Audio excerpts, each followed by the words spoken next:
Bram stares at the door. Sweat trickles down his creased forehead. He brushes his fingers through his damp hair, his temples throbbing with ache. How long has he been awake? 2 days? 3? He doesn't know. Each hour blends into the next, a fevered dream from which there is no waking, only sleep. Deeper. Darker. No. There could be no thought of sleep. He forces his eyes wide. He wills them open, preventing even a single blink. For each blink comes heavier than the last. There can be no rest, no sleep, no safety, no family, no love, no future, no the door. Must watch the door. Bran stands up from the chair, the only furniture in the room, his eyes locking on the thick oak door. Had it moved?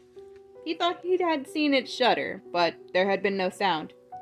Not the slightest of noises betrayed the silence of the place.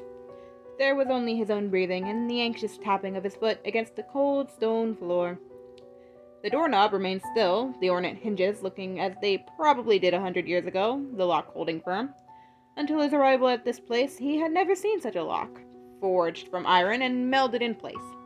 The mechanism itself is one with the door, secured firmly at the center with 2 large dead bolts branching out to the right and the left and attached to the frame. The key is in his pocket, and it will remain in his pocket. Bram's fingers tighten around the stock of his Snyder Enfield Mark III rifle, his index finger playing over the trigger guard. In recent hours, he has loaded the weapon and pulled and released the breech lock more times than he can count. His free hand slips over the cold steel, ensuring the bolt is in the proper position. He pulls back the hammer. This time, he sees it. A slight wavering in the dust and the crack beneath the door and the floor. A puff of air, nothing more, but movement nonetheless. Noiselessly, Bram sets the rifle down, leaning it against his chair. He reaches into the straw basket to his left and retrieves a wild white rose, one of 7 remaining. The oil lamp, the only light in the room, flickers with his movement. With caution, he approaches the door. The last rose lay in a shriveled heap, the petals brown and black and ripe with death, the stem dry and sickly with thorns appearing larger than they had when the flower still held life. The stench of rot wafts up. The rose has taken on the scent of a corpse flower. Bram kicks the old rose away with the toe of his boot and gently rests the new bloom in its place against the bottom of the door. Bless this rose, Father, with your breath and hand and all things holy. Direct your angels to watch over it and guide their touch to hold all evil at bay. Amen. From the other side of the door comes a bang, the sound of 1,000 pounds impacting the old oak. The door buckles, and Bram jumps back to the chair, his hand scooping up the leaning rifle and taking aim as he drops to one knee. Then all is quiet again. Bram remains still, the rifle sighted on the door, until the weight of the gun causes his aim to falter. He lowers the barrel down, then, his eyes sweeping the room. What would one think if one were to walk in and witness such a sight?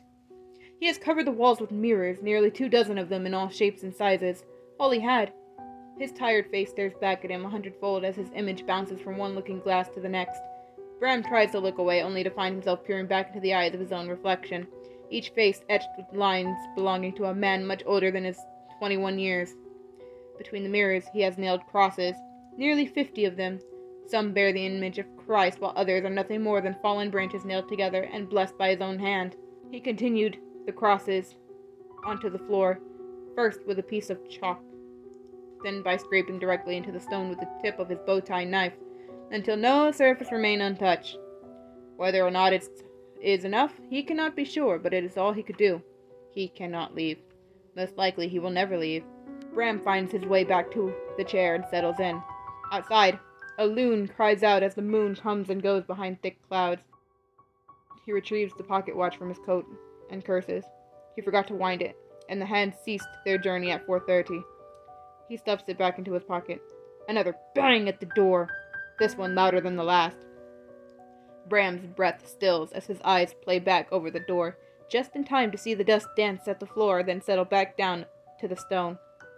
How long can this barrier hold against such an assault? Bram doesn't know. The door is solid, to be sure, but the onslaught behind it grows angrier with each passing hour, its determination to escape growing as the dawn creeps nearer. The petals of the rose have already begun to brown much faster than the last. What will become of him if he finally does breach the door? He thinks of the rifle and the knife and knows they will be of little use. He spots his journal on the floor beside the basket of roses. It must have fallen from his coat. Bram picks up the tattered, leather-bound volume and thumbs through the pages before returning to the chair, one eye still on the door. He has very little time. Plucking a pencil from his breast pocket, he turns to a blank page and begins to write by the quivering light of the oil lamp. What is up, my lovely gamers and gamblers? It is your girly pop wildcard. Yes, I did change the name of my channel because no one's gonna know when I post next, so it's just going to keep you guys on your toes. I did want to do like a little audio book type thing for the channel, so this is my first time doing this type of thing, so say hello to Dracul Chapter 1. I don't know if I did good. I hope I did good. If you guys like it, just slice that. Nope. Not stealing from Corey Kitchen. What can I say as a catchphrase? Let me know in the comments. For smucking the like button. Jesus Christ. Just let me know what you guys want me to, do for y'all. Anyways, old girl gotta go comfort some friends. So, I'll talk to y'all probably sometime later in the week if I'm not, too worn out to do shit. So, love y'all and talk to y'all later. Bye-bye!